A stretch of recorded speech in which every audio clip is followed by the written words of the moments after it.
இந்த புது வருஷத்துக்கான தீர்க்க தரிசன செய்தி அல்லது வாக்குத்தத்த வசனம் என்ன அப்படின்னா, ஏசாயாவின் புத்தகம் 55ஆம் அதிகாரம் 3ஆம் வசனம். தாவீதுக்கு அருளின நிச்சயமான கிருபைகளை உங்களுக்கு நித்திய உடன்படிக்கையாக ஏற்படுத்துவேன். ஹல்லேலூயா. தாவீதுக்கு அருளின நிச்சயமான கிருபை அப்படின்னா, ஆண்டவர் தாவீதுக்கு என்ன பண்ணாருன்னா மாறாத வாக்குத்தத்தங்களை கொடுத்தார். ஹல்லேலூயா. சொல்லுங்க பார்க்கலாம். தாவீதுக்கு மாறாத வாக்குத்தத்தங்களை கொடுத்தார். எனக்கும் அவர் மாறாத வாக்குத்தத்தங்களை கொடுக்கிறார். ஹல்லேலூயா. இந்த வருஷம் ஆண்டவர் உங்களுக்கு கொடுக்கிற வாக்குத்தத்தங்கள் அத்தனையும் எப்படி இருக்கும் அப்படின்னு பார்த்தீங்கன்னா, மாறாதவைகளாக உங்க வாழ்க்கையில நிறைவேறுகிறத நீங்க பார்க்க போறீங்க. இந்த வருஷம் உங்களுக்கு இயர் ஆஃப் ஈஸி கோயிங்கா இருக்க போகுதுங்க. இந்த வருஷம் நீங்க ரொம்ப ஈஸியா நீங்க எல்லாத்தையும் நீங்க சுதந்திரிக்க போகிறீங்க. ஹல்லேலூயா. இதுக்கு முன்னாடி பாடுபட்டு கஷ்டப்பட்டு நீங்க ஒவ்வொன்றா பண்ணியிருப்பீங்க. ஜபம் கூட கஷ்டப்பட்டு பண்ணியிருப்பீங்க. பைபிளை படிக்கிறது கஷ்டப்பட்டு பண்ணியிருப்பீங்க. அதே மாதிரி ஆவிக்குரிய காரியங்கள் மட்டுமில்ல, வேலையில் கஷ்டப்பட்டு நீங்கள் போயிட்டு இருந்திருப்பீங்க. இது மாதிரி எல்லா காரியமும் குடும்பம் நடத்துறத கஷ்டப்பட்டு நடத்தியிருப்பீங்க. பிள்ளை வளர்ப்பை கஷ்டப்பட்டு பண்ணியிருப்பீங்க. எதெல்லாம் உங்களுக்கு கடினமாக இருந்ததோ அது எல்லாமே உங்களுக்கு இப்போ லேசான காரியமாக மாறிவிடுகிறது. ஹல்லேலூயா. இந்த வருஷம் எனக்கு எல்லாமே லேசாக இருக்க போகிறது. அவருடைய சுமை லகுவாயிருக்கும். ஹல்லேலூயா. பக்கத்தில் பார்த்து சொல்லுங்களேன், இந்த ஆண்டு என் வாழ்க்கையில எல்லாமே லேசாயிருக்க போகிறது, ஈஸியாயிருக்க போகிறது. ஹல்லேலூயா. தாவீதோட ஆண்டவர் என்ன பண்ணாருன்னா, அவனுக்கு மாறாத வாக்குத்தத்தங்களை ஆண்டவர் உடன்படிக்கையாக அவர் கொடுத்திருந்தார். அடுத்தது, தாவீதோடு ஒரு அன்பின் உடன்படிக்கை பண்ணி இருந்தாருங்க. என்ன பண்ணி இருந்தாருங்க சொல்லுங்க பார்க்கலாம். அன்பின் உடன்படிக்கை பண்ணி இருந்தார். ஹல்லேலூயா. அப்போ அந்த அன்பின் உடன்படிக்கை, அதைத்தான் தாவீதுக்கு அருளின நிச்சயமான கிருபைனா இது எங்க வந்து கனெக்ட் ஆகுது அப்படின்னா, இயேசு கிறிஸ்துவோடு கூட கனெக்ட் ஆகுது. ஹல்லேலூயா. அப்போ தாவீதின் சந்ததியில இயேசு கிறிஸ்து வர்றாரு. அவர் வந்து நமக்காக மரித்து உயிரோடு கூட எழுந்தார் பார்த்தீங்களா. அப்போ அவர் என்ன பண்ணிட்டாரு, அதுக்கு முன்னாடி இருந்த சட்டத்தின் உடன்படிக்கையை, அந்த நியாயப்பிரமாணத்தை மாத்தி என்ன பண்ணிட்டாருங்க, இரத்த உடன்படிக்கையை, அன்பின் உடன்படிக்கையை கொண்டு வந்துட்டாரு. ஹல்லேலூயா. பக்கத்துல பார்த்து சொல்லுங்களேன், ஆண்டவர் ஒரு அன்பின் உடன்படிக்கையை உங்களோட போட்டிருக்கிறாரு. ஹல்லேலூயா. அப்போ ஆண்டவருடைய அன்பை இந்த வருஷம் நீங்க அளவில்லாம ருசிக்கிற ஆண்டு. ஹல்லேலூயா. இந்த வருஷத்துல என்ன ஆக போகுது அப்படின்னு பார்த்தீங்கன்னா, ஆண்டவருடைய அன்பு உங்களுக்கு பெருகிக்கிட்டே இருக்குங்க. அதாவது இதுவரையிலும் அவர் உங்க மேல ஒரு அன்கண்டிஷனபிள் லவ்வை உங்க மேல வச்சுக்கிட்டே தான் இருந்தாரு. என்ன வச்சுக்கிட்டே இருந்தாருங்க? அன்கண்டிஷனபிள் லவ் அப்படின்னா என்னதுங்க? ஒரு நிபந்தனையற்ற ஒரு அன்பை உங்க மேல செலுத்திக்கிட்டு தான் இருந்தாரு.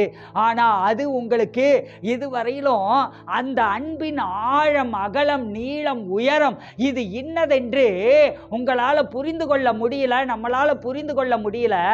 ஆனா இந்த ஆண்டு ஆண்டவருடைய அன்பின் ஆழம், அகலம், நீளம், உயரம் இதை நீங்க புரிந்து கொள்ள போகிறீர்கள். ஹல்லேலூயா. சத்தமா ஒரு ஹல்லேலூயா. இந்த வருஷத்துல அவருடைய அன்புக்குள்ளாக நீங்க நுழைஞ்சு என்ன பண்ணுவீங்க அப்படின்னா, இன்னும் அன்பு என்னும் வல்லமை நீரே போதும். எல்லாம் ஆவியில நிறைஞ்சு பாடுங்க பார்க்கலாம். இன்னும் அன்பு. கரங்களை உயர்த்தி ஒரு கையை அப்படியே நெஞ்சு மேல வச்சுக்கிட்டு சொல்லுங்க பார்க்கலாம். நீரே போதும் என் வாழ்விலே, ஆராதிப்பே முழுவதோடே, ஆராதிப்பே முழுவதோடே, ஆராதிப்பே முழுமனதோடே. தேவன் நீரே என் தேவன். திரும்பி திரும்பி சொல்லுங்க பார்க்கலாம். நீ என் தேவன், நீரே என் தேவன். திரும்பி சொல்லுங்க பார்க்கலாம். நீரே என் தேவன், நீரே என் தேவன். திரும்ப சொல்லுங்க பார்க்கலாம். நீரே என் தேவன், நீரே என் தேவன்.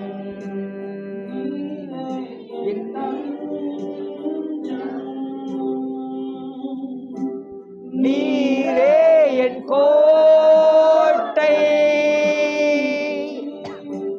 நீரே என் ரட்சகர், நீரே ராஜா,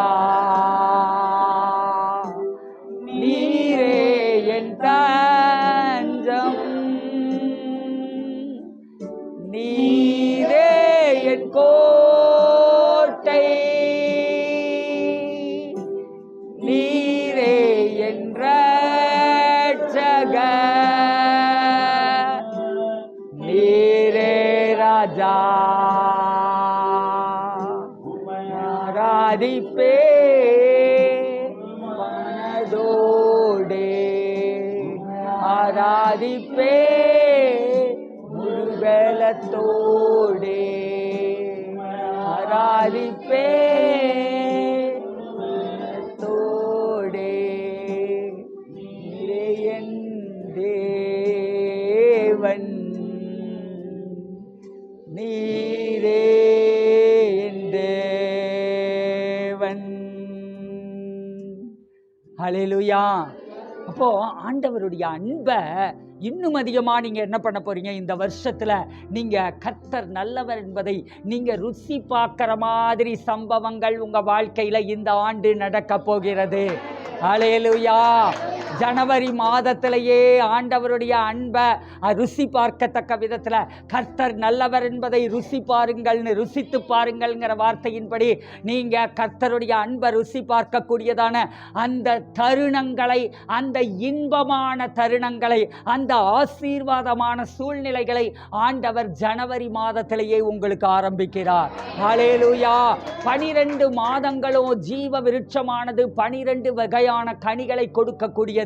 அந்த ஜீவ விருட்சம் எப்படி 12 வகையான கனியை கொடுக்குதோ அந்த மாதிரி நீங்க இந்த ஆண்டுல ஜனவரியில இருந்து டிசம்பருக்குள்ள 12 வகையான பெரிய பெரிய ஆசீர்வாதங்களை சுதந்தரிக்க போகிறீர்கள். தாவீதுக்கு அருளப்பட்ட ஆசீர்வாதங்கள் இருக்குது பார்த்தீங்களா? அந்த தாவீதுக்கு கொடுக்கப்பட்டதான அந்த ஆசீர்வாதங்கள் எல்லாமே என்னெல்லாம் அவன் வாழ்க்கையில் ஆசீர்வாதம் இருந்தது உங்களுக்கு தெரியும். என்ன தெரியுங்க? ஆடுகள் மேய்த்தவன் அரசனாய் மாறினான் இல்லையா? அப்போ அந்த மாதிரி என்ன ஆச்சுங்க? ஆடு மேய்ச்சவனுக்கு அரசனாகிற கிருபை கிடைச்சதா இல்லையா? அந்த மாதிரி ஆண்டவர் தாவீதை எதுலையெல்லாம் உயர்த்தினாரோ, என்னெல்லாம் ஆசீர்வாதங்களை கொடுத்தாரோ, அந்த தாவீதுக்கு அருளப்பட்ட அத்தனை ஆசீர்வாதங்களும் இந்த வருஷத்துல நம்ம வாழ்க்கையை பின்தொடர்கிறது. ஹல்லேலூயா. நம்ம வாழ்க்கையில் அந்த ஆசீர்வாதங்கள் பின்தொடர்கிறத நம்ம பார்க்க போறோம். நான் இப்போ போன வருஷத்திலேயே நான் சில வாரங்கள் உங்களுக்கு தாவீத ஆண்டவர் எப்படி அவனை உருவாக்கினாருங்கிறத குறித்து நான் உங்களுக்கு போதித்தேன். ஞாபகம் இருக்குதா? எத்தனை பேருக்கு உங்களுக்கு ஞாபகம் இருக்குது? போன வாரம் சொன்னதே இந்த வாரம் எனக்கு ஞாபகம் இருக்காதுங்க பாஸ்டர். நீங்கள் ஏதோ 6 மாதம் முன்னாடி சொன்னதெல்லாம் சொன்னீங்கன்னா எனக்கு எப்படி ஞாபகம் இருக்குங்கிறீங்களா? சரி, போய் யூடியூப்பில் போய் என்ன பண்ணுறீங்க? தாவீதை குறித்து நான் ஒரு 5-6 மெசேஜ் பேசி இருக்கிறேன். அதை எடுத்து நீங்கள் என்ன பண்ணுறீங்க? இந்த வருஷத்தில் திருப்பி திருப்பி திருப்பி திருப்பி நீங்கள் கேட்டுக்கிட்டே இருங்க. தாவீதை ஆண்டவர் எப்படி ராஜாவாகிறதற்கு முன்பதாக அவனை மேய்ப்பனா வச்சு ட்ரெயின் பண்ணாரோ அதையெல்லாம் நீங்கள் கேளுங்க. நீங்கள் கேட்டு அந்த பாயிண்ட்ஸ் எல்லாம் எடுத்து வச்சு நீங்கள் அதே மாதிரி ஆண்டவருடைய ட்ரைனிங்க்கு நீங்கள் உட்படுங்க. அப்போ உங்களுடைய வாழ்க்கையில் அந்த ராஜகணம் உண்டாகிறதை நீங்கள் பார்ப்பீர்கள். ஹல்லேலூயா. இந்த ஆண்டு ஆண்டவர் தாவீதுக்கு ஒப்பான ஒரு ராஜகணத்தை உங்களுக்கு கொடுக்கிற ஆண்டு. வெட்கங்களும் துக்கங்களும் அவமானங்களும் நிந்தைகளும் விலகுகிற ஆண்டு. இந்த ஆண்டு உங்களுக்கு அடிமைத்தனத்தின் நுகங்கள் உடைக்கப்படுகிற ஆண்டு. நீங்க இனி யாருக்கோ அடிமையாய் இருக்க போவது இல்லை. ஹல்லேலூயா. பக்கத்தில் இருக்கிறவங்க கையை குலுக்கி சொல்லுங்க பார்க்கலாம், இந்த ஆண்டு நீங்க யாருக்கும் அடிமையாய் இருக்க போறது இல்லை. ஆண்டவர் உங்களை அடிமைத்தனத்தின் நுகத்திலிருந்து விடுதலையாக்கி அவருடைய அன்பின் குமாரனுடைய ராஜ்யத்திற்கு உட்படுத்தி இருக்கிறார். ஹல்லேலூயா, சத்தமா ஒரு ஹல்லேலூயா. இந்த வருஷத்துல யாரெல்லாம் கர்த்தருடைய ராஜ்யம் கர்த்தருடைய ராஜ்யம் கர்த்தருடைய ராஜ்யம் என்னதுங்க? நான் 3 தடவை சொன்னேன், நீங்க ஒரு தடவை தான் சொன்னீங்க. நான் சொல்ற மாதிரியே சொல்லணும். கர்த்தருடைய ராஜ்யம் கர்த்தருடைய ராஜ்யம் கர்த்தருடைய ராஜ்யம்னு யாரெல்லாம் நீங்க அவருக்காகவே நீங்க செயல்பட ஆரம்பிக்கிறீங்களோ, அந்த தாவீது எப்படி அப்படியே கர்த்தருக்காகவே வாழ்ந்தானோ அந்த வாழ்க்கையை வாழ பழகுகிற போது அப்ப என்ன ஆகும் அப்படின்னா, நீங்க கர்த்தருடைய ராஜ்யத்துல முக்கிய பங்கு வகிக்கிறவர்களாய் மாறுவீர்கள். ஹல்லேலூயா. ஒரு மனுஷனுக்கு ஆளுகையும் அதிகாரமும் எப்ப எழும்புது அப்படின்னா, அவன் தன் அழைப்பில் நின்று செயல்படுகிற போதுதான் அவனுக்கு ஆளுகையும் அதிகாரமும் எழும்புகிறது. ஹல்லேலூயா. அந்த ராஜகணம் எப்ப உண்டாகிறது அப்படின்னா, அவன் தன்னுடைய அழைப்பில் நின்று செயல்படுகிற போதுதான் அவனுக்கு ராஜகணம் உண்டாகும். ஹல்லேலூயா. நீங்க ஏதோ இந்த இந்திய தேசத்துல ஒரு பாலிட்டிஷியன் ஆகி நீங்க இந்திய தேசத்தை ஆள போறது இல்ல. அவர் உங்களை அவருக்கென்று வேறு விரித்திருக்கிறார். உங்களை அவர் பெயர் சொல்லி அழைத்திருக்கிறார். தாயின் கருவிலேயே தெரிந்து கொண்டிருக்கிறார். ஹல்லேலூயா. தாவீது மேல எப்படி ஒரு ப்ரொஃபட்டிக் மேண்டில் இருந்ததோ, ஒரு தீர்க்க தரிசன போர்வை அவனை போர்த்தி இருந்ததோ, அது மாதிரி இந்த தீர்க்க தரிசன சபையில இருக்கக்கூடிய உங்க மேலையும், இந்த தீர்க்க தரிசியினுடைய குடையின் கீழ் இருக்கக்கூடிய உங்க வாழ்க்கையிலேயே என்ன இருக்குதுங்க? ஒரு தீர்க்க தரிசன அபிஷேகம் செயல்பட்டு கொண்டிருக்கிறது. ஹல்லேலூயா. அதனால அந்த தீர்க்க தரிசன அபிஷேகம், ராஜரிக அபிஷேகம் எழும்பணும் அப்படின்னா அதுக்கு நாம என்ன செய்யணும்? நாம கண்டிப்பாக நம்மளுடைய எண்ணங்களை மாற்ற வேண்டும், நம்முடைய சிந்தனைகளை மாற்ற வேண்டும். எனக்காக நான் வாழ மாட்டேன் அப்படிங்கிற ஒரு தீர்மானம் இன்னைக்கு உங்களுக்குள்ள உண்டாகணும். ஹல்லேலூயா. உங்களை நீங்க இழந்தீங்கன்னா ஆண்டவர் உங்களை கொண்டு ஆண்டவர் பெரிய காரியங்களை செய்வார். ஹல்லேலூயா.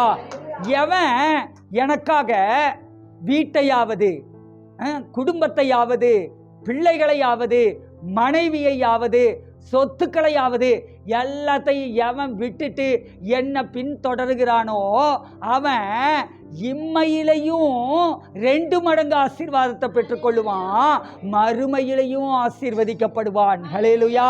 இதை இயேசு சொல்லி இருக்கிறார். அப்போ நம்ம வாழ்க்கையில என்ன இருக்கணும் அப்படின்னா, எப்பொழுதுமே நான் கர்த்தருக்காக வாழ வேண்டும். ஹல்லேலூயா. சொல்லுங்க பார்க்கலாம், நான் கர்த்தருக்காக வாழ வேண்டும். என்கிட்ட சொல்லாதீங்க, அவர்கிட்ட சொல்லுங்க. ஆண்டவரே, நான் உமக்காக வாழ வேண்டும், நான் உங்களுக்காக வாழ வேண்டும். ஆண்டவரே, உமக்காகத்தான் வாழ்கிறே, தான் நேசிக்கிறே,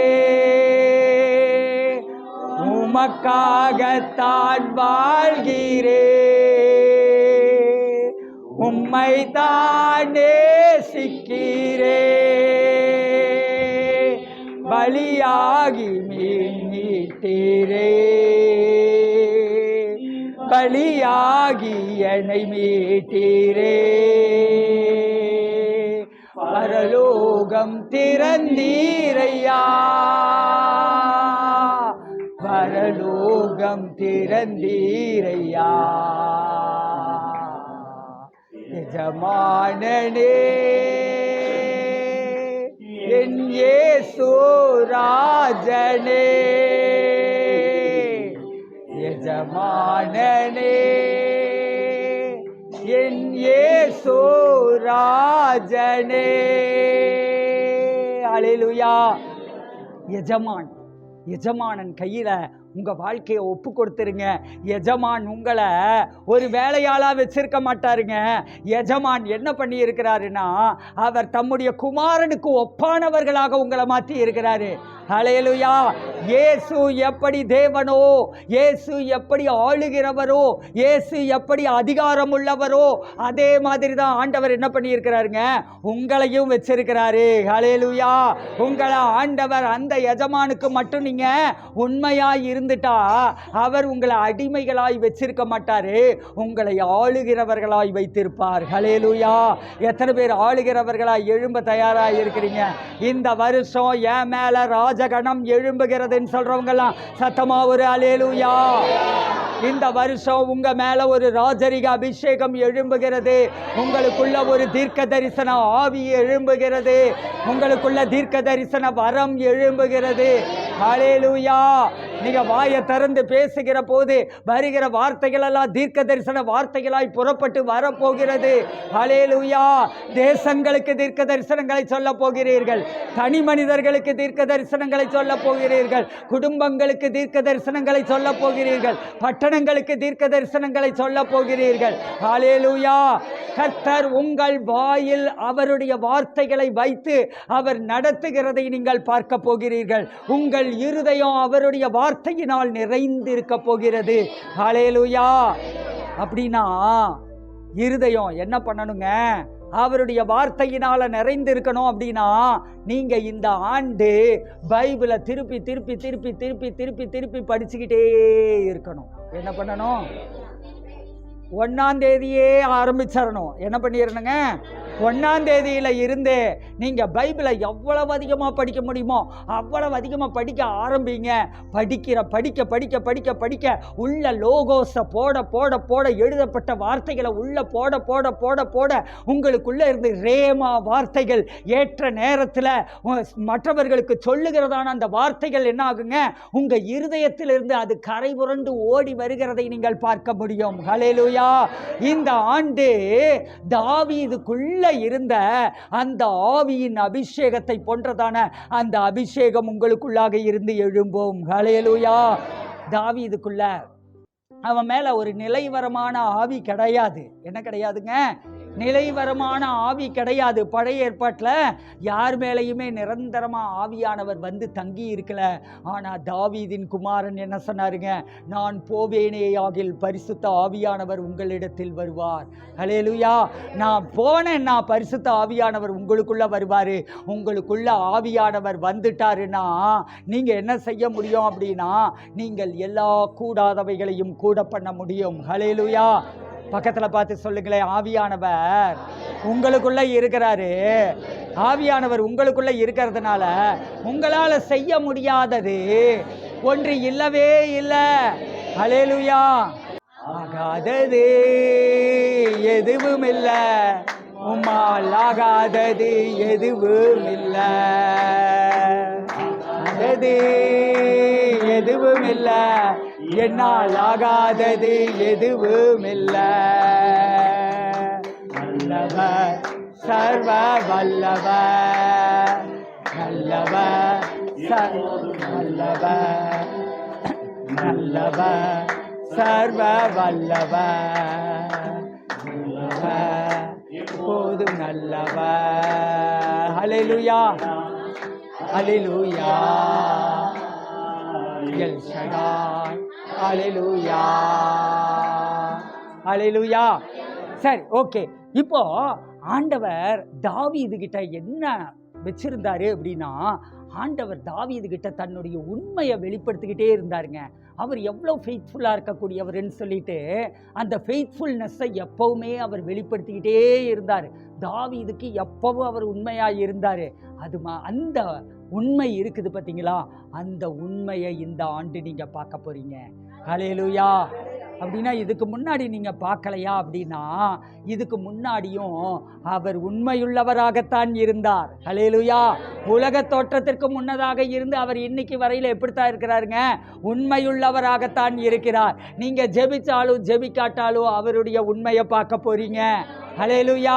நீங்கள் ஆண்டவருக்கு உண்மையாக இருந்தாலும் இல்லாட்டாலும் அவருடைய உண்மையை நீங்கள் பார்க்க போறீங்க. ஹல்லேலூயா. 2024 வரையிலும் அவர் உங்களுக்கு உண்மையுள்ளவராகத்தான் இருந்தார். ஆனால் பல சமயங்களில் நாம் அதை கம்மியாக நம்ம ஃபீல் பண்ணி இருப்போம். ஆனால் இந்த வருஷத்தில் நீங்கள் என்ன பண்ணுவீங்க அப்படின்னா, நீங்கள் அவரை பார்த்து, ஆண்டவரே நீங்கள் இவ்வளோ உண்மையுள்ளவராக இருக்கிறீங்களே, நான் இந்த அன்பை இந்த உண்மைக்கு நான் கொஞ்சம் கூட தகுதியே இல்லாதவன் ஆண்டவரே அப்படின்னு சொல்லிட்டு நீங்க கண்ணீரோடு கூட நீங்க நன்றி செலுத்த போறீங்க. ஹல்லேலூயா. அவருடைய உண்மையை பார்த்து நீங்க அசந்து போக போறீங்க. ஏன்னா அவருடைய உண்மை எப்பவும் ஒரே மாதிரி தான் இருக்கு. இதுக்கு முன்னாடி உங்களுக்கு புரியல, ஆனா இந்த ஆண்டு அவருடைய உண்மையை பார்க்கும்படிக்கு உங்களுடைய மனக்கண்கள் திறக்கப்படுகிற ஆண்டு. ஹல்லேலூயா. அவர் தாவீது மேல எப்பவுமே கிருபையாய் இருந்தாருங்க. எப்படி இருந்தாருங்க? தாவீது மேல எப்பவுமே கிருபையாய் இருந்தார். அந்த கிருபை அவர் புது உடன்படிக்கையின் மூலமா அவர் என்ன பண்ணிட்டாருங்க, அந்த கிருபையை ஆண்டவர் என்ன பண்ணிட்டாரு, நம்மளோடையும் ஒரு கிருபையின் உடன்படிக்கையை போட்டுட்டாரு. ஹல்லேலூயா. அப்போ ஆண்டவர் உங்க மேல கோபம் கொள்ளுகிறதே இல்லை. ஹல்லேலூயா. பக்கத்துல பார்த்து சொல்லுங்களேன், ஆண்டவர் உங்க மேல கோபம் கொள்றதே இல்லை. அவர் உங்க மேல கிருபையாய் இருக்கிறார். அவருடைய மாறாத அன்பு தாவீது மேல என்ன வச்சிருந்தாருங்க, அவர் மாறாத அன்பை செலுத்தினார். அந்த அன்பை இந்த ஆண்டுல நீங்க ருசிக்க போறீங்க. ஹல்லேலூயா. சரி, ஓகே. இப்போ அந்த ஆண்டவர் என்ன பண்ணாரு, தாவீதுக்கு நிச்சயமான கிருபைகளை அருளினார். தாவீதுக்கு அருளின நிச்சயமான கிருபைகளை உங்களுக்கு நித்திய உடன்படிக்கையாக ஏற்படுத்துவேன். யாருக்கு நித்திய உடன்படிக்கையாக ஏற்படுத்துவேன்? உங்களுக்கு நித்திய உடன்படிக்கையாக ஏற்படுத்துவேன். சரி, இந்த நித்திய உடன்படிக்கை அப்படின்னா என்னங்கிறத குறித்து தான் இப்போ நம்ம பார்க்க போகிறோம். தாவீதோடு ஆண்டவர் ஒரு உடன்படிக்கை பண்ணியிருந்தாரு. 2 சாமுவேலின் புத்தகம் 7ஆம் அதிகாரம் 16ஆம் வசனம்.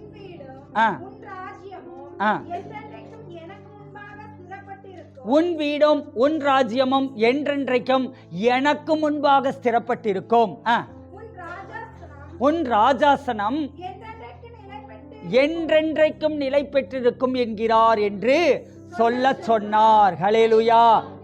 ஒரு தீர்க்கதரிசியின் இடத்துல என்ன பண்றாருங்க, தாவீதுக்கு ஆண்டவர் சொல்றாரு, என்னன்னு சொல்றாரு, உன் வீடும் உன் ராஜ்யமும் என்னைக்கும் எனக்கு முன்னாடி ஸ்திரமாய் இருக்கும்ங்கிறத போய் சொல்லு அப்படின்னு சொல்லி அனுப்புறாரு. ஹல்லேலூயா. இப்ப தாவீதுக்கு சொன்ன அதே வார்த்தையை தான் ஆண்டவர் தாவீதோடு இந்த ஒரு உடன்படிக்கையை பண்ணார். என்ன உடன்படிக்கையை பண்ணாரு அப்படின்னா, உன் வீடு அப்படின்னா என்னதுங்க, உன்னுடைய குடும்பம், உன்னுடைய சந்ததி. என்னதுங்க? உன்னுடைய சந்ததி. அந்த சந்ததியும் உன்னுடைய ராஜ்யம், நீ ஆண்டு கொண்டிருக்க கூடியதான இந்த யூதா கோத்திரத்தை ஆண்டு கொண்டிருக்கிறாயே, இந்த ராஜ்யமும் என்றென்றைக்கும் எனக்கு முன்பாக எப்படி இருக்கும், அது ஸ்திரமாக இருக்கும். ஹல்லேலூயா. சரி, இப்ப இவன் அந்த இஸ்ரவேல் கோத்திரத்தாராகிய இந்த யூதா கோத்திரத்துக்கு இந்த தாவீது எப்படி இருக்கிறாங்க, ராஜாவாய் இருக்கிறான் இல்லையா? சரி, இந்த ஜனங்கள் கர்த்தருடைய ஜனங்களா, தாவீதினுடைய ஜனங்களா? யாருடைய ஜனங்கள்ங்க? கர்த்தருடைய ஜனங்கள் தானே. அப்போ இந்த கர்த்தருடைய ஜனங்களை நடத்துகிற அந்த கர்த்தருடைய ஜனங்கள் அடங்கினதுக்கு பேர் என்னதுங்க? கர்த்தருடைய ராஜ்யம். ஹல்லேலூயா. கர்த்தருடைய ராஜ்யம். அப்போ உன் வீடு அப்படின்னா என்னதுங்க? உன்னுடைய குடும்பம், உன்னுடைய சந்ததி. அதே நேரத்தில் உன் ராஜ்யமாய் இருக்கக்கூடிய என் ராஜ்யம். இது ரெண்டும் என்ன இருக்கும்? என்றென்றைக்கும் எனக்கு முன்பாக ஸ்திரப்பட்டிருக்கும். என்ன இருக்குங்க? எப்பவுமே அது நிலைத்திருக்கும். ஹல்லேலூயா. உன் ராஜாசனம் என்றென்றைக்கும் நிலை பெற்றிருக்கும். உன்னுடைய சிங்காசனம் என்ன இருக்கும்? உன் சிங்காசனத்துல ராஜா அடுத்தடுத்து ராஜாக்கள் வந்துகிட்டு தான் இருப்பாங்க. ஹல்லேலூயா. இப்ப பாருங்க, இந்த முகலாய பேரரசு அப்படின்னா அது எங்க பாபர் காலத்துல ஆரம்பிச்சு என்னாச்சு? ஹிஸ்டரி டீச்சர் எங்க ஆரம்பிச்சதுங்க? பாபர்ல இருந்து தானே ஆரம்பிச்சது. எனக்கு தெரியல, செல்வகுமார் மறந்துட்டேன். பாபர்ல இருந்து ஆரம்பிச்சது இல்லையா? பாபர்ல இருந்து ஆரம்பிச்சு அவுரங்கசீப் வரையிலும் நான் தப்பா சொன்னா மன்னிச்சுக்கோங்க, அவுரங்கசீப் வரையிலும் அதுக்கப்புறம் ஒரு 3-4 ராஜாக்கள் இருந்தாங்க. அவங்கள சின்ன சின்ன ராஜாக்கள், அவங்களுடைய பேர் தெரியல. அவுரங்கசீப்புக்கு அப்புறம் சில ராஜாக்களோடு அந்த முகலாய பேரரசே என்ன ஆயிடுச்சுங்க? அழிஞ்சு போயிருச்சு. அப்படித்தானே செல்வகுமார்? அதுக்கப்புறம் எத்தனை ராஜாக்கள் இருந்தாங்க? 3 பேரா 4 பேரா? அவங்க வம்சத்திலேயே அவங்க சிற்றரசராக மாறிட்டாங்க, அவுரங்கசீப்புக்கு பின்னாடி வந்தவங்க. அப்போ இது என்ன ஆயிருச்சு அப்படின்னா, இந்த மாதிரி ஒரு ராஜ்யம், சோழ பேரரசுனா அது அழிஞ்சு போச்சு, பாண்டிய பேரரசு அப்படின்னா அது அழிஞ்சு போயிருச்சு இல்லையா, ரோம பேரரசு அழிஞ்சு போயிருச்சு. இது மாதிரி எந்த ஒரு பேரரசும் அழிந்து போய்விட்டது. ஆனா தாவீதினுடைய ராஜ்யம் இருக்குது பார்த்தீங்களா? தாவீதினுடைய ராஜ்யம் என்ன ஆச்சு அப்படின்னா, அது அந்த தாவீதினுடைய சந்ததியில வந்த தாவீதின் குமாரனாகிய இயேசு கிறிஸ்து மூலமாக கர்த்தருடைய ராஜ்யம் என்றென்றைக்கும் அழிவில்லாத ராஜ்யமாக அது ஸ்தாபிக்கப்பட்டு இருக்கிறது. ஹல்லேலூயா. அந்த அழிவில்லாத ராஜ்யத்துல உங்க ஒவ்வொருத்தரையும் ராஜாக்களாகவும் ஆசாரியர்களாகவும் ஆண்டவர் ஏற்படுத்தி இருக்கிறார். ஹல்லேலூயா. வெந்ததை தின்னு விதி வந்து சாவோன்னு இருக்காதீங்க. ஹல்லேலூயா. எப்ப பார்த்தாலும் கடன் கடன் கடன் கடன், எப்ப பார்த்தாலும் வேலை இல்லை, வேலை பிரச்சனை இல்லை, தரித்திரம், அப்புறம் வேற என்ன சொல்றோம், பிள்ளை பிள்ளை பிள்ளை, இது மாதிரி எப்போ பார்த்தாலும் குடும்பம் பிள்ளை, இப்படியே சொல்லிக்கிட்டு இருக்காதீங்க. ஆண்டவர் சொல்றாரு, எப்படி அந்த இஸ்ரவேல் ஜனங்களுடைய சந்ததி தாவீதினுடைய வம்சம் கட்டே ஆகலைங்க. தாவீதினுடைய வம்சம் கட்டே ஆகாம இயேசு கிறிஸ்துவின் மூலமாக என்ன ஆச்சுங்க, திரும்ப இன்னைக்கு கோடா கோடியாய் பெருகி கொண்டுதான் இருக்கிறது. ஹல்லேலூயா. அவருடைய ராஜ்யம், அவருடைய சந்ததி எப்படி பெருகி கொண்டிருக்கிறதோ அப்படித்தான் உங்களுடைய கற்பத்தின் கனிகள், அவர்கள் கனி கொடுக்கிறவர்களாக எழும்புவார்கள். என் பிள்ளை எப்படி போயிருமோ, என் பேர பிள்ளை எப்படி போயிருமோ, இதுதானே உங்களுடைய கவலை. பெரும்பாலானவங்களுக்கு, நிறைய பேத்துக்கு என்ன கவலை, என் பிள்ளை என்ன ஆகும் அப்படின்ட்டு. ஹல்லேலூயா. பக்கத்துல பார்த்து பாடுங்க பார்க்கலாம். என்ன கவலை, ஏது கவலை, என்ன கவலை, என்ன கவலை, தேவன் என்னோடு இருக்கதால் எனக்கு என்ன கவலை, ஜீவனுள்ள தேவன் என்னோடு இருப்பதால் எனக்கு ஏது கவலை. ஹல்லேலூயா. ஜீவனுள்ள தேவன் நம்மளோட இருக்கும்போது நாம ஜீவனுள்ள தேவனோட மட்டும் இல்லைங்க, தாவீதின் சந்ததியில் வந்த அந்த இயேசு கிறிஸ்துவின் மூலமாக ஆபிரகாமின் ஆசீர்வாதங்களையும் சுதந்தரித்துக் கொண்டு தாவீதின் உடன்படிக்கையையும் நாம் சுதந்தரித்துக் கொண்டு இருக்கிறோம். ஹல்லேலூயா. அப்போ இப்ப நாம எப்படி இருக்கிறோம் அப்படின்னா, என் சந்ததி அது கோடா கோடியாய் பெருகும் என்று நாம் விசுவாசிக்க வேண்டும். ஹல்லேலூயா. என் வேர் கனி கொடுக்கும். ஹல்லேலூயா. எத்தனை பேர் பலாமரத்தில் வேர்பலா கேள்விப்பட்டிருக்கிறீங்க? வேரில் என்ன வருங்க, பலா பழம். வேரில் கூட பலாப்பழம் அது பழுக்கும். அந்த வேர்பலா நல்ல இனிப்பாக இருக்குமாமாங்க. அது மாதிரி வேற எந்த மரமும் என்ன ஆகிறது இல்லைங்க, வேரில் கனி கொடுக்கறது இல்லை. ஆனால் கர்த்தர் சொல்லுகிறார், உன் வேர் கனி கொடுக்கும். ஏன்னா தாவீதின் வேரிலிருந்து ஒரு கிளை எழும்பும். ஹல்லேலூயா. அந்த கிளை இருக்குது பார்த்தீங்களா, அந்த கிளை எண்ணப்படுகிற இயேசு கிறிஸ்து வந்து அவர் என்ன பண்ணுவார், எல்லாவற்றையும் ஆளுகை செய்வார். எல்லாவற்றையும் ஆளுகை செய்கிறவர் எல்லாரையும் தமக்குள்ளாக அவர் கொண்டு வந்து விடுவார். ஹல்லேலூயா. அவர் தமக்குள்ளாக என்னை கொண்டு வந்து விட்டார். அவருக்குள் நான் வாழ்கிறேன், எனக்குள் அவர் வாழ்கிறார். ஹல்லேலூயா. வாழ்கிறார் இயேசு, வாழ்கிறார், எல்லாம் செய்ய வல்லவர். வாழ்கிறார் இயேசு, வாழ்கிறார், எல்லாம் செய்ய வல்லவர். கலங்காதே, நீ திகையாதே, உன்னீர்கள் துடைக்கப்படும். நீ கலங்காதே, நீ திகையாதே, உன் கண்ணீர்கள் துடைக்கப்படும். ஹல்லேலூயா. பாருங்க, நம்ம எத்தனை வருஷத்துக்குங்க கண்ணீர் துடைக்கப்படும், கண்ணீரை துடைக்கப்படும். நானா இருந்தா, நான் மட்டும் ஆண்டவராக இருந்தால் உங்கள் கண்ணை குத்தி இருந்திருப்பேன். நான் வந்து அதனால தான் அவர் என்ன பண்ணிட்டாருங்க, உங்களுக்கெல்லாம் பாஸ்டராக வச்சுட்டாரு. கண்ணீரை துடைக்கணும் அப்படின்னா எதுக்குங்க கண்ணீரை துடைக்கணும்? ஹல்லேலூயா. நீங்கள் கண்ணீர் சிந்த வேண்டிய அவசியமே இல்லை. ஏன்னா பழைய ஏற்பாட்டு காலத்தில் அவங்க எப்பவும் ரட்டு சாம்பல் இதில் தான் இருந்தாங்க. ஆனால் இன்னைக்கு ஆனந்த தைலத்தினாலே அவர் என்னை அபிஷேகம் பண்ணி இருக்கிறார். ஹல்லேலூயா. ஆனந்த தைலத்தினால் அவர் அபிஷேகம் பண்ணி இருக்கிறதுனால எப்பவுமே ஆனந்த துதி ஒலி கேட்கும், ஆடல் பாடல் சத்தமும் தொனிக்கும். ஆகாய விண்மீனாய் அவர் ஜனம் பெருகும், ஆண்டவர் வாக்கு பலிக்கும். ஆக்னிய விண்மீனாய் அவர் ஜனம் பெருகும், ஆண்டவர் வாக்கு பலிக்கும். அல்லேலூயா. பாருங்க, வேர் கூட, உங்களுடைய வேர் கூட என்ன பண்ணுங்க, அது கனி கொடுக்குங்க. அப்படின்னா சந்ததி சந்ததியாக உங்களை குறிச்சும் நீங்க கவலைப்படாதீங்க, உங்க பிள்ளைகளை குறிச்சும் கவலைப்படாதீங்க, பிள்ளைகளின் பிள்ளைகளை குறிச்சும் கவலைப்படாதீங்க. ஏன்னா உங்களுடைய வேர் கனி கொடுக்கும். ஹல்லேலூயா.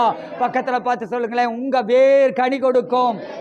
பாருங்க, உன் வீடு அப்படின்னா என்னதுன்னா, கேரளால எல்லாம் பாருங்க, ஒருத்தர் பேரு அப்படின்னா அந்த பேருக்கு பக்கத்திலேயே ஹவுஸ் நேம்னு போட்டிருப்பாங்க. அந்த வீட்டு பேரோட தான் அந்த அவங்களையே குறிப்பிடுவாங்க. அப்படித்தானே சிஸ்டர்? பாருங்க, அங்கே கேரளாவில் அந்த வீட்டு பேரோட தான் அந்த வீட்டில் இருக்கிறவங்களையே குறிப்பிடுவாங்க. அப்போது அட்ரஸ் எழுதுனா கூட அந்த அட்ரஸில் கூட அந்த வீட்டோடைய பேர் அதில் போட்டிருக்கோம். அதில் போட்டு தான் அந்த மாதிரி தான் அவங்க போட்டிருப்பாங்க. அவங்க பேரையே அப்படி தான் அவங்க குறிப்பிடுவாங்க. அதுதான் அந்த மாதிரி அந்த பேர் என்னவோ அந்த பேர் தான் தலைமுறைக்கு வந்துக்கிட்டே இருக்குங்க. அது மாதிரி எப்படி ஆபிரகாம், இதெல்லாம் எங்கேருந்து வந்தது? வேதத்திலிருந்து வந்தது. ஆபிரகாமின் குமாரன், ஆபிரகாம், ஈசாக்கு, யாக்கோபு, இதெல்லாத்தையும் கடைசியில் என்னன்னு சொல்லுவாங்க? ஆபிரகாமின் குமாரர்னா நாம் என்ன சொல்லுவோம்? ஈசாக்கு இஸ்மவேலும் தானே ஆபிரகாமின் குமாரர் அப்படின்னு கேட்போம். ஆனால் இஸ்ரவேல் ஜனங்கள் எல்லாரும் எப்படித்தான் இருந்தாங்க? அவங்களுடைய முற்பிதாக்களாகிய ஆபிரகாம், ஈசாக்கு, யாக்கோபினால் குறிப்பிடப்பட்டார்கள். ஹல்லேலூயா. ஆபிரகாமின் பிள்ளைகள் எண்ணப்பட்டார்கள். ஹல்லேலூயா. அப்போ உன் வீடு அப்படின்னா என்ன அர்த்தம்னா, உன் சந்ததி சந்ததியா இன்னும் ஒரு 1000 சந்ததி உங்களுக்குள்ள இருந்து வரும்னா அந்த 1000 சந்ததியினுடைய கண்ணீர் கிடையாது. அந்த 1000 சந்ததிக்கு என்ன கிடையாதுங்க? கவலைகள் கிடையாது, வேதனைகள் கிடையாது. ஹல்லேலூயா. ஆரம்பம் அற்பமாயிருந்தாலும் முடிவு சம்பூரணமாயிருக்கும். ஹல்லேலூயா. உன்னுடைய சந்ததி இருக்குது பத்தியா? உன்னுடைய சந்ததி அற்பமான ஆரம்பத்தை யாரால் அசட்டை பண்ணக்கூடும்? இப்போ ஃபர்ஸ்ட் ஜெனரேஷனா, இப்போ நீங்க தான் இயேசுவை ஏத்துக்கிட்டு இருக்கிறீங்களா? நீங்க கொஞ்சம் கொஞ்சமா மேல வந்துட்டு இருக்கிறேன்னு சொல்றீங்களா? ஆனா ஆண்டவர் அடுத்தடுத்த சந்ததிகள்ல பாத்தீங்கன்னா அவங்கள கோடியாய் பெருக வைப்பார். அடுத்தடுத்த சந்ததிகள் அவர்கள் பெருகிக் கொண்டே இருப்பார்கள். அவர்கள் எல்லா ஆசீர்வாதங்களையும் சுதந்தரித்துக் கொண்டவர்களாக எழும்புவார்கள். ஹல்லேலூயா. அப்போ உன் வீடு அப்படின்னா உன் வீட்டை பத்தியே கவலைப்படாத. பக்கத்துல பார்த்து சொல்லுங்க, உன் வீடு அப்படின்னா உன் குடும்பத்தை பத்தியே கவலைப்படாத. உன் வீடு வேற, கர்த்தருடைய வீடு வேற இல்லை. ஹல்லேலூயா. இப்போ பாருங்க, ஆண்டவர் என்ன பண்ணாரு? உன் வீடும் உன் ராஜ்யமும் அப்படின்னாரு இல்லையா? அப்போ யாரை பார்த்து சொன்னாரு? தாவீதை பார்த்து உன் வீடும் உன் ராஜ்யமும் அப்படின்னு சொன்னாரா? அந்த ராஜ்யம் யாருடையது? அந்த ராஜ்யம் கர்த்தருடையது இல்லையா? கர்த்தருடைய ராஜ்யத்தை யாருடைய ராஜ்யம்னு சொல்லிட்டாரு? உன் ராஜ்யம் அப்படின்னு சொல்லிட்டாரு. ஹல்லேலூயா. அப்போ ஆண்டவருடைய ராஜ்யம் இருக்குது பார்த்தீங்களா? உன்னுடைய வீடு அப்படின்னா அது கர்த்தருடைய வீடு, உன்னுடைய ராஜ்யம் அப்படின்னா கர்த்தருடைய ராஜ்யம். ஹல்லேலூயா. பக்கத்தில் பார்த்து சொல்லுங்களேன், உன் வீடு அப்படின்னா கர்த்தருடைய வீடு, உன் ராஜ்யம் அப்படின்னா கர்த்தருடைய ராஜ்யம். ஹல்லேலூயா. அவருடைய ராஜ்யம், அவருடைய ராஜ்யத்திற்காக நீங்கள் வாழ வேண்டும். ஹல்லேலூயா. ஹல்லேலூயா. உங்க குடும்பம்னு தனியா பிரிக்காதீங்க. ஊழியக்காரங்களுக்கெல்லாம் நாங்க வேற ஜனங்க வேற அப்படிங்கிறதே கிடையாது. எங்களுக்குன்னு தனியா எதுவுமே கிடையாது. என்ன பண்றோங்க?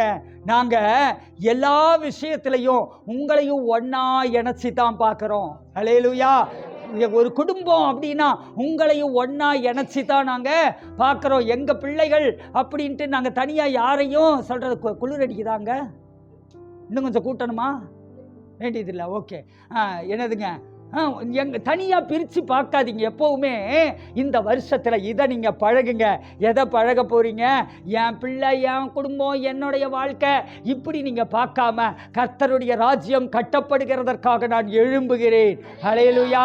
என்ன ஆண்டவர் ராஜாவாகவும் ஆசாரியராகவும் வைத்திருக்கிறார். என்னை ஒரு தீர்க்கதரிசியாக வைத்திருக்கிறார். ஹல்லேலூயா. எனக்கு பொறுப்பு இருக்கு, எனக்கு கடமை இருக்குது. அதனால நான் கர்த்தருடைய ராஜ்யத்தை குறித்தே நான் சிந்திக்கிறேன்னு நீங்க செயல்பட என்ன ஆகும் அப்படின்னு பார்த்தீங்கன்னா, பணமழை தானா கொட்ட ஆரம்பிக்கும். போகிற இடமெல்லாம் கதவுகள் திறக்கப்படும். போகிற இடங்கள்ல எல்லாம் இந்த ஆண்டு உங்களுக்கு கதவுகள் திறக்கப்பட போகிறது. திறந்த வாசலை உங்களுக்கு முன்பாக அவர் வைத்திருக்கிறார். எந்த அசுத்தாவியும் பூட்ட முடியாது. ஏன்னா அவனுக்கு வல்லமை இல்லை, அதிகாரம் இல்லை. என்ன பண்ணிட்டாருங்க, நீங்க இயேசுவின் நாமம் தரிக்கப்பட்டவர்களாக கடந்து போகிறீர்கள். இந்த பூமியில இயேசுவை போலவே நீங்கள் கடந்து போகிறீர்கள். அப்படி போறதுனால நீங்க போகிற இடமெல்லாம் என்ன ஆகுதுங்க, வாசல்கள் திறக்கப்பட்டு கொண்டே இருக்கும். ஹல்லேலூயா. பக்கத்துல பார்த்து சொல்லுங்களேன், நான் போற இடமெல்லாம் எனக்கு வாசல்கள் திறக்கப்படுகிறது. ஹல்லேலூயா. அப்போ எதையுமே என் வீடு, என் குடும்பம், என் காரியம் அப்படின்னு பார்க்காதீங்க. உன்னுடைய வீடும் உன் ராஜ்யமும் என்னைக்கும் எனக்கு முன்பாக ஸ்திரப்பட்டிருக்கும். அப்படின்னா அவர் சொன்னதுதான். சொன்ன சொல் மாறாத தெய்வம். ஹல்லேலூயா. அப்போ அவர் சொன்னதுதான் உங்க வாழ்க்கையில் என்ன ஆகாதுங்க, எதுவுமே மாறவே மாறாது. அவர் வாக்கு பண்ணின தேவன் மாறவே மாட்டார். அதனால அவர் என்ன பண்றாரு அப்படின்னா, என்றென்றைக்கும் எனக்கு முன்பாக ஸ்திரப்பட்டிருக்கும். நான் பார்த்துட்டு தான் இருக்கிறேன். ஹல்லேலூயா, ஹல்லேலூயா, ஹல்லேலூயா. உங்க உள்ளங்கையில ஏதோ ஒன்றை வைக்கிறீங்கன்னு வச்சுக்கோங்களேன், அது கூட என்ன ஆயிடுங்க, கீழே விழுந்துரும். ஆனா இந்த வானத்தையும் பூமியையும் உண்டாக்கின தேவன் வானத்தை இப்படி விரிச்சாராம். என்ன பண்ணாராம், வானம் எவ்வளவு பெருசு, அந்த கை எவ்வளவு பெருசு இருக்கும் அவருக்கு. அப்ப அந்த கை, அந்த உள்ளங்கை எவ்வளவு பெருசு இருக்கும். இந்த பூமியில இருக்கக்கூடிய அத்தனை பேரையும் அந்த உள்ளங்கையில தாங்க முடியுமா? கீழே விழாம தாங்க முடியுமா? நம்ம கர்த்தரால அவருடைய உள்ளங்கையில இந்த பூமியில இருக்கிற அத்தனை பேரையும் தாங்குகிறவராய் இருக்கிறார் இல்லையா? அப்படி இருக்கும்போது ஆண்டவர் உங்களுக்கு உங்க குடும்பத்தை அவர் தாங்க மாட்டாரா? அவர் சுமக்க மாட்டாரா? அவர் பார்த்து கொள்ள மாட்டாரா? அதுக்கு ஏன் நம்ம கவலைப்பட்டுக்கிட்டு உட்கார்ந்துட்டு இருக்கணும்? என்னைக்கு உங்க குடும்பத்தை விட்டு உங்க கண்ணை எடுக்கிறீங்களோ அன்னைக்கு தாங்க நீங்க ஆசீர்வாதத்துக்குள்ள கடந்து வர முடியும். ஹல்லேலூயா. கர்த்தருடைய ஆசீர்வாதம் உங்க வாழ்க்கையில பெருகணும்னா உங்க குடும்பத்தை விட்டு கண்ணை எடு. ஏன்னா பிசாசோடைய தந்திரமே என்ன அப்படின்னா, நம்ம குடும்பத்து மேலேயே கண்ணை வச்சுக்கிட்டு இருக்கிறது, நம்ம மேலேயே கண்ணை வச்சுக்கிட்டு இருக்கிறது. இப்படி நம்ம மேலேயும் நம்ம குடும்பத்து மேலேயும் நம்ம சூழ்நிலைகள் மேலேயும் நம்ம வேலை மேலேயும் எல்லாமே நான் நான் நான் நான் நம்ம வேலையே நம்ம கண்ணை வச்சிட்டு இருக்கிற வரையிலும் அங்க என்ன வர்றதில்லைங்க, அங்க பிசாசோடைய அந்த கண்ணிக்குள் நாம் அகப்பட்டு விட்டோம்னு அர்த்தம். எப்போ நீங்க உங்களை விட்டு கண்ணை எடுத்துட்டு நீங்க கர்த்தருடைய ராஜ்யத்துல நான் ஒரு ஆளுகிறவனாய் இருக்கிறேன் அப்படின்னு சொல்லிட்டு நீங்க கர்த்தருடைய ராஜ்யத்தை பார்க்க ஆரம்பிக்கிறீங்களோ, ராஜ்யத்தின் வேலைகளை செய்ய ஆரம்பிக்கிறீங்களோ, அப்போ ஆட்டோமேட்டிக்கா எல்லாமே வர ஆரம்பிச்சிரும். ஹல்லேலூயா. சத்தமா ஒரு ஹல்லேலூயா, உற்சாகமா ஒரு ஹல்லேலூயா. உன் வீடும் உன் ராஜ்யமும் என்றென்றைக்கும் எனக்கு முன்பாக ஸ்திரப்பட்டிருக்கும். ஹல்லேலூயா. உங்க வீடு உங்க ராஜ்யமும் எப்படியாத்தான் இருக்குங்க, அசைக்கப்படாமல் உறுதியுடன். ஹல்லேலூயா. நான் அவருடைய, தாவீது தான் சொல்றான், என்ன சொல்றான், நான் அவருடைய வலது பாரிசத்தில் இருக்கிறபடியால் என்ன பண்றது இல்லைங்க, நான் அசைக்கப்படுவது இல்லை. ஹல்லேலூயா. நான் அசைக்கப்படுறது கிடையாது. அதே நேரத்தில் இன்னும் அதுக்கப்புறம் ஒரு 4 வசனங்கள் திருப்பி சொல்லுவா, என்ன சொல்லுவான், நான் அதிகமாய் அசைக்கப்படுவது இல்லை. ஹல்லேலூயா. அப்ப நாம என்ன பண்ணப்படுறது இல்லைங்க, நாம அசைக்கப்படுறதே இல்லைங்க. ஏன்னா நம்மளை பார்க்கிற வரையிலும் இது பேதுரு பண்ண வேலை தான். பேதுரு என்ன பண்ணான், கப்பலில் இருந்து படகுல இருந்து அவன் கடலில் காலை வைக்கிறான். இயேசு வர்றாரு, இயேசு எதிரில் வர்றாரு, நான் கடல் மேலே நடந்து வர்றாரு. நடந்து வரும்போது இவன் கேட்குறான், ஐயரே நீரே ஆனால் நானும் கடல் மேலே நடந்து வர்றதுக்கு எனக்கு கட்டளை கொடுங்க அப்படின்னு சொல்கிறான். அவர் வா நீ வந்து நட அப்படின்னு சொல்லிட்டாரு. இவன் நடக்க ஆரம்பிக்கிறான். நடக்க ஆரம்பிக்கும் போது என்ன பண்ணுறான், அவன் தண்ணியை பார்க்குறான், அலையை பார்க்குறான், முழுகி போயிடுறான். ஹல்லேலூயா. நீங்கள் எங்க கடல் எகிப்திலிருந்து புறப்பட பண்ணின தேவன், இதெல்லாம் அவங்களுக்கு தெரியாதா? பேதுருவெல்லாம் கரைச்சி குடிச்சவடாச்சே. எகிப்திலிருந்து இஸ்ரவேல் ஜனங்க புறப்பட்டு போனப்போ அந்த அந்த என்ன நதிங்க, என்ன இதுங்க, கடல், செங்கடல் 2ஆய் பிளந்துச்சு பார்த்தீங்களா? கட்டாந்தரையில் நடக்கிறத போல் அவங்க நடந்து போனாங்க பார்த்தீங்களா? அது அவனுக்கு தெரியாதா? அவங்களுக்கு இருந்ததே 5 புத்தகம்தான் பைபிளில். அந்த 5 புத்தகத்தை தான் திருப்பி திருப்பி வாழ்நாளெல்லாம் படிச்சுக்கிட்டே இருப்பாங்க. அப்படி இருக்கும்போது பேதுருவுக்கு நல்லா தெரியும் ஆண்டவர் என்ன பண்ணாரு. அவரு கடலை 2ஆய் பிளந்து, செங்கடலை 2ஆய் பிளந்து அங்க வழி உண்டாக்கினார் அப்படின்னு தெரியும். அதே மாதிரி யோர்தான் நதியை என்ன பண்ணாருங்க, பின்னிட்டு ஓட பண்ணினார் அப்படிங்கிறது தெரியும். இதெல்லாம் தெரிஞ்சுதான் அவன் நீரே ஆனால் நானும் என்ன பண்றேன், நான் கப்பல்ல இருந்து இறங்கி கடல் மேல நடக்கிறேன் அப்படின்னு சொல்றான். இப்போ கடல்ல அவன் விசுவாசத்துல சொல்லிட்டான். ஆண்டவரை பார்த்தப்போ விசுவாசம் வந்தது, விசுவாசத்துல சொல்லிட்டான். இப்போ தண்ணிக்குள்ள காலை வச்சு நடக்க ஆரம்பிக்கும் போது அலைய பார்த்ததோ, தண்ணியை பார்த்ததோ, கடலை பார்த்ததோ அவனு ஒரு மீனவனுக்கே என்ன வந்துருச்சுங்க, அவனுக்கு பயம் வந்துருச்சு. அவன் மூழ்க ஆரம்பித்தான். அதனால நாம ஒண்ணே கண்ணே கண்ணுன்னு ஒரே ஒரு வசனம் மட்டும் உங்களுக்கு ஞாபகம் இருக்கணும். என்னன்னா, என் குடும்பம் ஸ்திரப்பட்டிருக்கும். ஹல்லேலூயா சொல்லுங்க. என் குடும்பம், இப்ப எல்லாம் நெஞ்சு மேல கை வச்சு சொல்லுங்க பார்க்கலாம். என் குடும்பம் ஸ்திரப்பட்டிருக்கும். கர்த்தருக்கு முன்பாக என் பிள்ளைகள் ஸ்திரப்பட்டிருப்பார்கள். என்னுடைய வேலை ஸ்திரப்பட்டிருக்கும். கர்த்தருக்கு முன்பாக என்னுடைய எதிர்காலம் ஸ்திரப்பட்டிருக்கும். என்னுடைய வாழ்க்கை ஸ்திரப்பட்டிருக்கும். என் சரீர சுகம் ஸ்திரப்பட்டிருக்கும். ஹல்லேலூயா. உங்களுடைய ஆவிக்குரிய வாழ்க்கை ஸ்திரப்பட்டிருக்கும். ஹல்லேலூயா. எல்லாமே எப்படி இருக்குங்க, இதுதான் ஆண்டவர் உங்க மேல பாராட்டுகிற அன்பு. அப்படின்னா அந்த அன்பின் உடன்படிக்கை என்ன பண்ணுது அப்படின்னா, அவர் என்ன சொல்றாரு, உன் வீடும் உன் ராஜ்யமும் எனக்கு முன்னாடி அது ஸ்திரப்பட்டிருக்கும். உங்களுடைய எந்த ஒரு காரியத்துல அசைவு வந்தாலும், இந்த வருஷத்துல வருஷம் வர்ற மாதிரி சில போராட்டங்கள் வருதா, சில சண்டைகள் வருதா, சில பிரச்சனைகள் வருதா, என்ன வந்தாலும் சரி, நீங்க என்ன பண்ணணும் அப்படின்னா, நீங்க என்னுடைய குடும்பம் ஸ்திரப்பட்டிருக்கும், என்னுடைய இந்த காரியம் ஸ்திரப்பட்டிருக்கும். யாருக்கு முன்பாக? கர்த்தருக்கு முன்பாக அது எப்பொழுதும் போல அது ஸ்திரமாயிருக்கிறது. ஹல்லேலூயா. தாவீதின் கூடாரம் கூட விழுந்து போனது. விழுந்து போன கூடாரத்தை மீண்டும் ஆண்டவர் தூக்கி எழுப்பினார். ஆனா உங்களுடைய கூடாரம் விழுந்து போவதே இல்லை. ஹல்லேலூயா. இந்த வருஷம் ஆண்டவர் எனக்கு சொல்லுகிறார், நீங்க உங்களுடைய ஆவிக்குரிய வாழ்க்கையில விழுந்து விழுந்து எந்திரிக்க போறது இல்லை. ஹல்லேலூயா. நீங்கள் ஆவிக்குரிய வாழ்க்கையில ஸ்திரப்பட்டிருப்பீர்கள். ஹல்லேலூயா. நீங்க எந்த சூழ்நிலையை பார்த்து பயந்துகிட்டு என்ன பண்ண போறதில்ல, விழுந்து விழுந்து விழுந்து விழுந்து நீங்க எழுந்திருக்க போவது இல்லை. இந்த ஆண்டுல ஆண்டவர் என்ன செய்ய போகிறார் அப்படின்னா, உங்க ஆவிக்குரிய வாழ்க்கையை ஸ்திரப்படுத்துகிறார். ஹல்லேலூயா. அஸ்திபாரமே ஆட்டங்கண்டுச்சுன்னா பில்டிங்கே என்ன ஆயிடுங்க, அது விழுந்துரும். அது மாதிரி ஆவிக்குரிய வாழ்க்கை தாங்க அஸ்திபாரம். ஆவி தெரியுதா நம்ம கண்ணுக்கு? நம்ம இந்த உடம்புக்கு விதவிதமாக நம்ம ட்ரெஸ் போட்டுக்கிறோம் இல்லையா, இந்த உடம்புக்குன்னு நம்ம விதவிதமாக சாப்பிட்றோம், அதெல்லாம் கண்ணுக்கு தெரியுது. ஆனால் உள்ளே இருந்து ஒரு டைம் ஒரு நாள் நம்மளை விட்டு வெளியில் போகுதே, அதை யாராவது கண்ணால் பார்த்துருக்கிறாங்களா? அந்த ஆவிதாங்க பெருசு. ஹல்லேலூயா. அந்த ஆவியையே ஆண்டவர் ஸ்திரப்படுத்துகிறார். ஆண்டவர் அந்த ஆவிக்குரிய வாழ்க்கையை ஸ்திரப்படுத்துகிறார். அந்த ஆவிக்குரிய வாழ்க்கை ஸ்திரப்படுகிற போது உங்களுடைய வாழ்வின் சகல பகுதிகளும் அது ஸ்திரப்பட ஆரம்பிக்கிறது. பாருங்க, எனக்கு முன்னாடி உன்னுடைய வீடு, உன்னுடைய ராஜ்யம் எல்லாமே ஸ்திரப்பட்டிருக்கும். கவனிங்க, உன் வீடுனா கர்த்தருடைய வீடு. ஹல்லேலூயா. என் வீடு தான் கர்த்தருடைய வீடு, என் ராஜ்யம்தான் கர்த்தருடைய ராஜ்யம் அப்படின்னு நினைச்சா மட்டும் போதாது.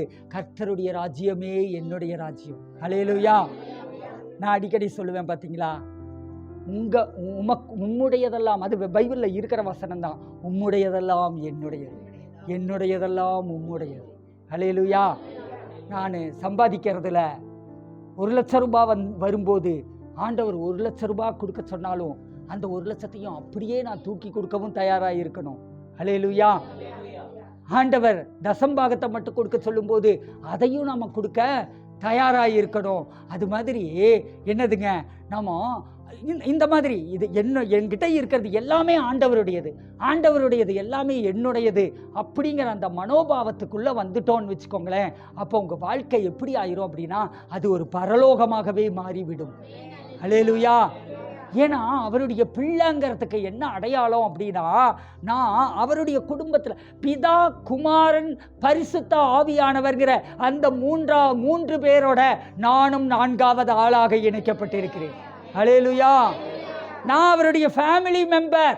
ஹல்லேலூயா. நீங்க சொல்லணும் ஒவ்வொருத்தரும், நான் அவருடைய ஃபேமிலி மெம்பர். அவருடைய ஃபேமிலி எதுங்க? பிதா, குமாரன், பரிசுத்த ஆவியானவர் தான் அவருடைய ஃபேமிலி. அந்த ஃபேமிலியில் என்னையும் அவர் என்ன பண்ணிட்டாரு?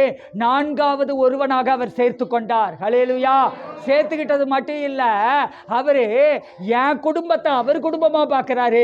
அவர் குடும்பமாகிய இவ்வளோ பெரிய உலகத்தில் இருக்க 800 கோடி ஜனங்களையும் நான் என்ன பண்ணணும்? என் குடும்பமாக நான் பார்க்கணும். ஹல்லேலூயா. என் ராஜ்யமாக நான் பார்க்கணும். அப்போ உன் வீடு தான் கர்த்தருடைய வீடு, உன் ராஜ்யம்தான் கர்த்தருடைய ராஜ்யம்.